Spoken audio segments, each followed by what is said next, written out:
Salt has uses in over 14,000 chemicals in the world. This wood that you see, there's salt in it. Even the infusions that you get from hospital into your body, caustic soda is salt. The POP cement that you have is salt. The paracetamol that you take, there is salt in it. There's literally salt in about 14,000 different chemicals.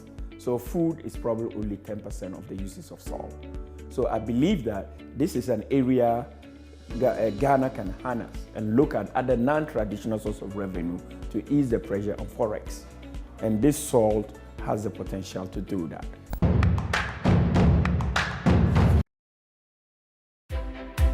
Electrochem Ghana Ltd is a salt producing company that seeks to transform and industrialize the salt industry to ensure that we make Ghana the hub for salt in the world and also a center of excellence for all salt-related byproducts and salt in the entire world globally.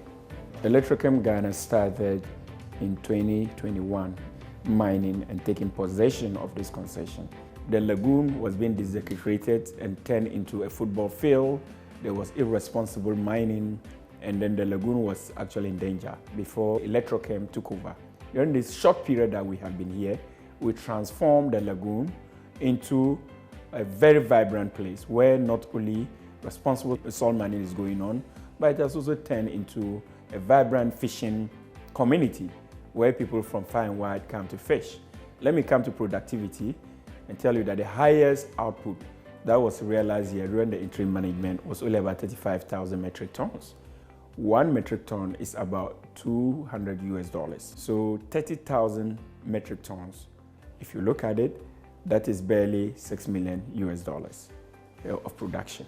We have been able to push the output to 650,000 metric tons. So you are looking at $120 million. And if you move to 1 million metric tons, you are looking at an output in terms of revenue of $200 million US. And then if we expand to the east, which we are aggressively doing, that is East Ada, then we would move to 4 million metric tons. That is about $800 million US per annum. We don't get that from cocoa. We don't get that from gold. So I would refer to this project as white gold, and that is the future of Ghana.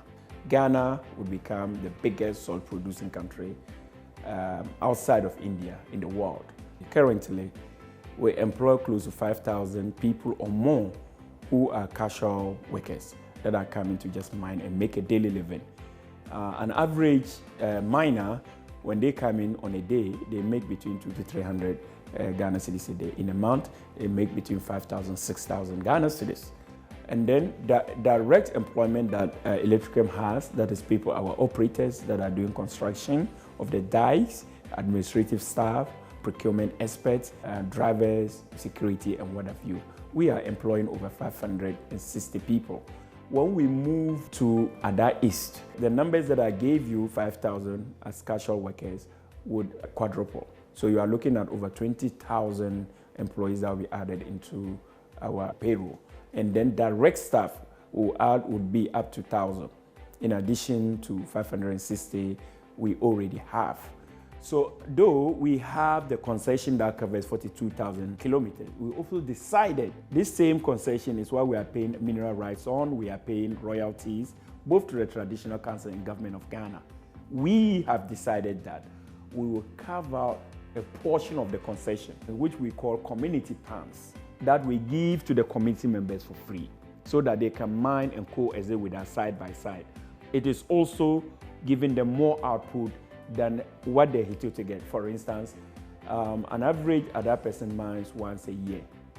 That's it, because of an inability to pump the water from the sea and what have you. But with our community mining concept, they are able to mine 3 to 4 times a year. So which means that if they were mining, for instance, 1,000 metric tons, a household is mining 1,000 metric tons a year, they can now do 4,000. Number two, which is probably one example that a lot of companies should emulate, we set up a micro credit scheme for the women of Ada. So first year, we put in 1 million Ghana cedis interest-free loan, and then second year, we ramp it up to 3 million Ghana cedis to allow the women to trade. so that they don't go to the microfinance company or banks that will give them arbitrage loan with very high interest rate. No, this one you take it, it's interest free. As you pay, you get more. As you pay, the money gets double. And under my regime, when I just took over as a CEO 4 months ago, I'm increasing this amount to 10 million cedis to make sure that the women can have access to interest-free loan to continue to do their work. We are also constructing KVIP and then portable toilet in areas that are affected by this community so that open defecation will stop. A lot of them have been constructed and commissioned. In addition, we are also providing potable water to the Ada community. We've provided tanks, water tankers to various areas in the community to make sure that the people can access potable water. That is also ongoing. We've also renovated some hospitals in the area.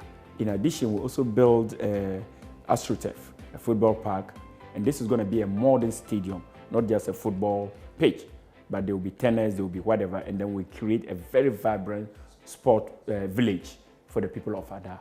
We are also supporting the Asatufu Festival. That is the biggest festival in the area, just so we can make this place a destination for tourists to come in and then experience the rich culture of Ada. We also created a department here we call Sustainability Department, just to address the issues of the community, to make sure that environmental issues, to make sure your schools and all that needs our assistance are all getting it. Recently, I approved to have a computer lab set up for a school, equipped with all laptops and desktop computers for the schools to be able to thrive. Most importantly, this is a waterlogged area. All the water that is coming from Akosombo on all part, Burkina, Côte d'Ivoire, they end up here, in the lagoon here. So every rainy season, the communities get flooded. So what I've been doing, I've also dedicated equipment to make sure that they dredge and make sure that communities do not submerge in water. So all these activities I are doing, and we are even planning on doing more, is to make sure that we become a good neighbor. 5 years into the future, I see this company being the highest export earner for Ghana. And when I say it, I mean it. This is the only reason why I took over as the CEO of this company, because I could see the vision ahead. Not cocoa, not gold, not lithium, not bauxite, not iron ore. Salt would be the highest export earner.